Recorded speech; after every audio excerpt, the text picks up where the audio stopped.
Well, viewers, those were the headlines and our top focus. Ukrainian President Volodymyr Zelensky has urged stronger support from allies after Russia launched its largest air attack since the start of the war.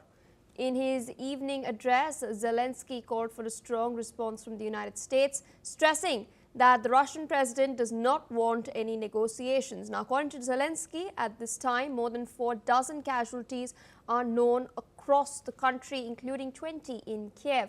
Moreover, the overnight drone and missile strikes set the main government building in central Kiev on fire.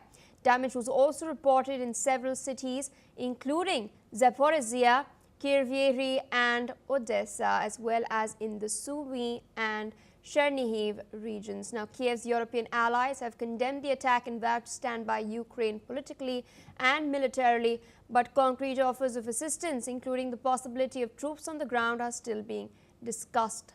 Take a look at what the Ukrainian president said. В Сумах, в інших містах і громадах допомагають пораненим після російського удару. Географія ударів за добу: Київ, Суми, Кременчук, Одеса, Дніпро, Кривий Ріг, Запоріжжя. В Києві ще розбирають завали, можуть бути тіла під завалами. Пошкоджено будівлю Кабміну. На цей час відомо про більш ніж 4 десятки постраждалих по країні. 20 із них в Києві. Мої співчуття рідним та близьким загиблих. Загалом тільки в столиці повітряна тривога була більш ніж 7,5 годин. Очевидно, Росія старається завдати болю Україні і удари більш наглі. Це чітка ознака, що Путін випробовує світ, чи приймуть вони це, чи змиряться.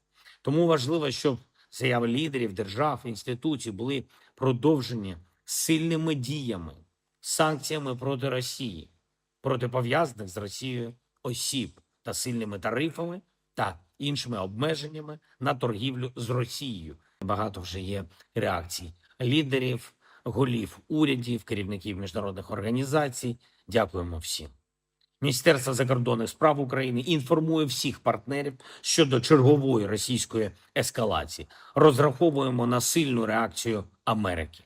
Це With us on the broadcast is Colonel Sanjeet Sirohi, an international relations and defense expert joining us from New Delhi. Thank you for taking our time speaking to us on NewsX World. Interesting developments have taken place overnight as far as the Russia-Ukraine war is concerned. Russia has now escalated its offense, targeting several locations within Ukraine, including one of the main government buildings in Kiev. Of course, we've been seeing attempts over the last couple of weeks, especially by Donald Trump, to ensure that a possible trilateral meeting could take place. Do these strikes now indicate that that is definitely off the table? Absolutely, Piyat. First of all, thank you very much for inviting me for discussing such an important topic. Now, as far as the attack which has taken place on Sunday, the biggest attack so far, where 800 drones plus 13-14 missiles had taken place. The point is that the turning point of, I think, this war two, first was when Ukraine attacked Russia deep inside and destroyed their 30 to 40 bombers. That was the biggest setback as far as Russia was concerned. And with that in mind, Putin has been now trying his best to destroy as much Ukraine as possible. And second was the Alaska summit, when Donald Trump met Mr. Putin. At that point of time, I feel that Mr. Donald Trump, by accepting all the demands of Mr. Putin, had shown the weakness from the Western side. And as a result of that, Mr. Putin has not realized that now he can achieve much more than what he was initially planning to. And third was the SCO summit, where before that everybody thought that Russia has been isolated from the rest of the world. But during the SCO summit and the BRICS summit, it has been clearly brought out that Russia has got friends, and Russia has got very strong friends in terms of like China or North Korea. So I think now they are planning, the Western media is talking about more sanctions, secondary sanctions. I think if sanctions would have solved the problem, it would have been solved much earlier. So by putting more sanctions, that is the second phase of sanctions, which Mr. Donald Trump is talking about, and secondary sanctions of the countries which are buying the oil from Russia, I think it is not going to solve any problem.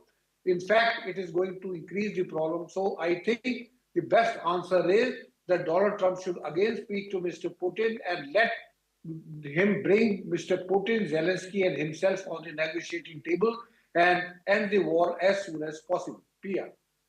Colonel Sirohi, I request you to stay on with us. We're tracking further updates as far as the Russia-Ukraine war is concerned.